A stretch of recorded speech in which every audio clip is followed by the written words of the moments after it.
संविधान पर दिलचस्प बात यह है कि भारत की संविधान सभा की पहली बैठक आजादी से 249 दिन पहले 9 दिसंबर 1946 को हुई थी और आखिरी बैठक 24 जनवरी 1950 को हुई। और इस पूरी प्रक्रिया में 3 साल 1 महीना और 15 दिन का समय लगा था, लेकिन भारत का संविधान 2 साल 11 महीने और 17 दिन में ही तैयार हो गया था। आजादी के बाद संविधान सभा के कुल सदस्यों की संख्या 299 थी, जिनमें 229 सदस्य भारत के 12 अलग अलग प्रांतों से थे और 70 सदस्य भारत की 29 रियासतों से थे। हालांकि जिस बात पर सबसे कम ध्यान दिया जाता है वो ये कि भारत का संविधान दुनिया का इकलौता ऐसा संविधान है जो 1-2 नहीं बल्कि 10 से ज्यादा देशों से प्रेरित है। और इन 10 देशों के नाम आप अपने इस नक्शे पर, दुनिया के नक्शे पर देख सकते हैं। ये भी हम आपको बड़ी स्क्रीन पर दिखाते हैं। ये वो 10 देश हैं जहां से हमने अपना संविधान बनाने की प्रेरणा ली है। America, Canada, Ireland, Britain, France, Germany, Soviet संघ, जापान, ऑस्ट्रेलिया, दक्षिण अफ्रीका।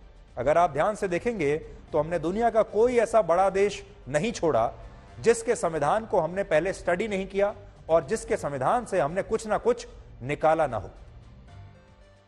तो हमने इन सारे देशों के संविधानों से कुछ ना कुछ लिया, या आप ये भी कह सकते हैं, बहुत सारे लोग ये भी कहते हैं कि असल में हमने कॉपी पेस्ट कर लिया। जो जो अच्छी चीजें इन सब के संविधानों में हमें लगी, जो जहां से अच्छी चीज मिली वो लेकर अपने संविधान में जोड़ ली। अब देखिए क्या क्या हमने लिया, किस किस से क्या लिया।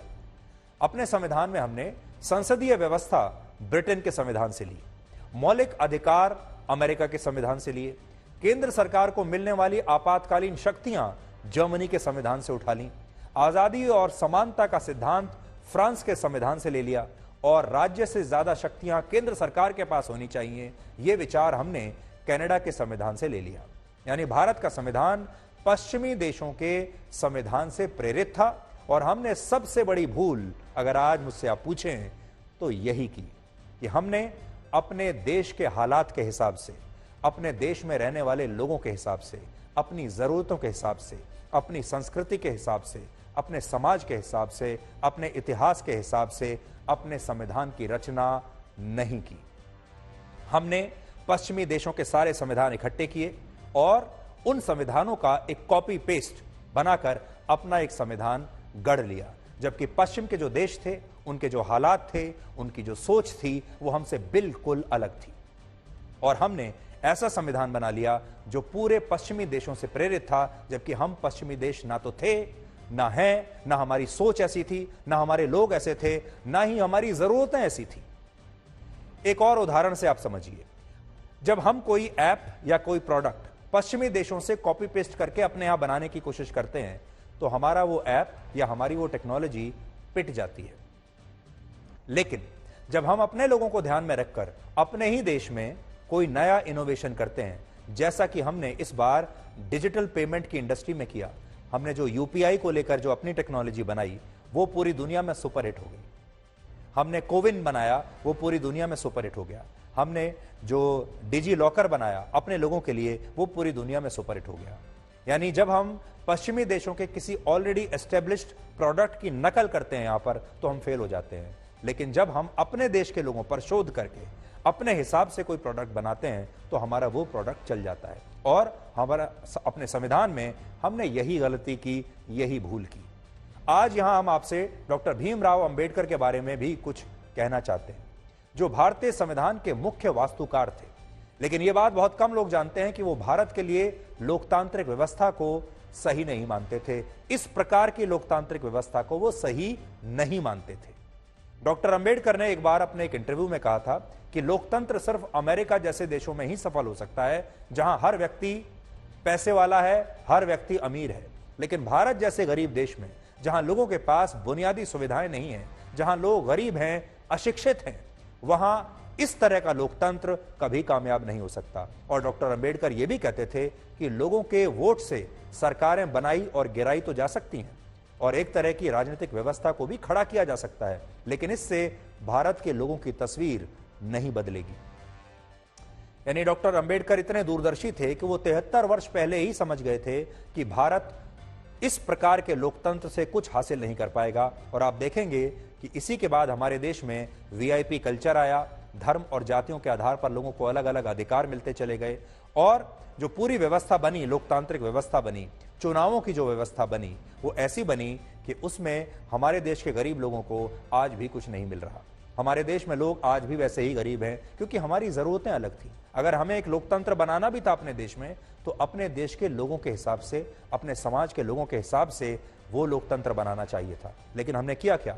हमने पश्चिमी देशों के लोकतंत्र को, पश्चिमी देशों की चुनावी प्रक्रिया को, पश्चिमी देशों के पार्लियामेंट को, पश्चिमी देशों के न्याय व्यवस्था को, सबको वहीं से कॉपी करके अपने देश में इंप्लीमेंट कर दिया। इसलिए आपको कभी ऐसा लगा ही नहीं होगा कि अंग्रेज चले गए, हम आजाद हैं और ये एक नया देश है।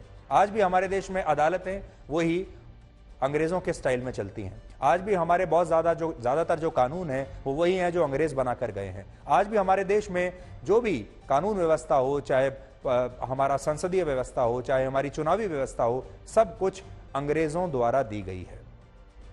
हमने उसको इंडियनाइज नहीं किया, उसका भारतीयकरण नहीं किया। हमारे देश में डॉक्टर भीमराव अंबेडकर के नाम पर न जाने कितनी राजनीतिक पार्टियां बन गई, न जाने कितने नेता बड़े बड़े आ गए, सरकारें बन गई, उनके नाम पर बड़े बड़े पार्क्स बना दिए गए, बड़े बड़े मेमोरियल बना दिए गए, लेकिन अंबेडकर के मूल विचारों को हमारे देश में किसी ने समझा ही नहीं। आज मैंने ट्विटर पर बॉलीवुड के एक संगीतकार की एक तस्वीर देखी जिसमें इस व्यक्ति ने एक टी शर्ट पहनी हुई है जिस पर डॉक्टर अंबेडकर की तस्वीर छपी हुई थी। और दिलचस्प बात यह है कि यह सज्जन अपने ट्वीट में अपनी इस तस्वीर के साथ भारत के संविधान पर आधा अधूरा ज्ञान दे रहे थे। और आज मैंने देखा कि दिन भर लोग सोशल मीडिया पर संविधान के बारे में अपना ज्ञान दे रहे थे, कह रहे थे कि हमें संविधान की रक्षा करनी चाहिए, ये सब। और इन सज्जन ने यह लिखा कि डॉक्टर BR अंबेडकर ने संविधान के जरिए भारत को हमेशा एक संप्रभु, धर्मनिरपेक्ष और समाजवादी देश के रूप में परिभाषित किया, जबकि यह सच नहीं है। ये सब वो बातें हैं जो सुनी सुनाई बातें हैं। लोग अपने आप को ज्ञानी साबित करने के लिए कॉन्स्टिट्यूशन पर, संविधान पर अलग अलग तस्वीरें डाल देते हैं, संविधान की रक्षा की बात करते हैं, जबकि उन्हें पता ही नहीं है कि संविधान की रक्षा, जब संविधान के बारे में पता नहीं है तो रक्षा कैसे करेंगे। इसी प्रकार से सिर्फ डॉक्टर अंबेडकर का नाम लेना फैशनेबल माना जाता है, उनकी फोटो लगाने से पीछे कुछ होने वाला नहीं है। सच ये है कि जब भारत का संविधान बना तब उसमें कहीं भी सोशलिस्ट और सेक्युलर शब्द नहीं थे।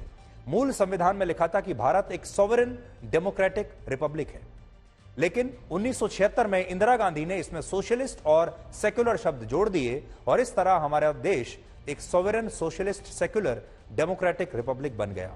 सोचिए, आज जो लोग गणतंत्र दिवस पर संविधान के बारे में बड़ी बड़ी बातें कर रहे हैं, उन्हें इतना भी ज्ञान नहीं कि जिस मूल संविधान की रचना डॉक्टर अंबेडकर ने की थी, उस संविधान में कहीं भी सेक्युलर और सोशलिस्ट शब्द नहीं थे, बल्कि ये शब्द इंदिरा गांधी ने बाद में जोड़े।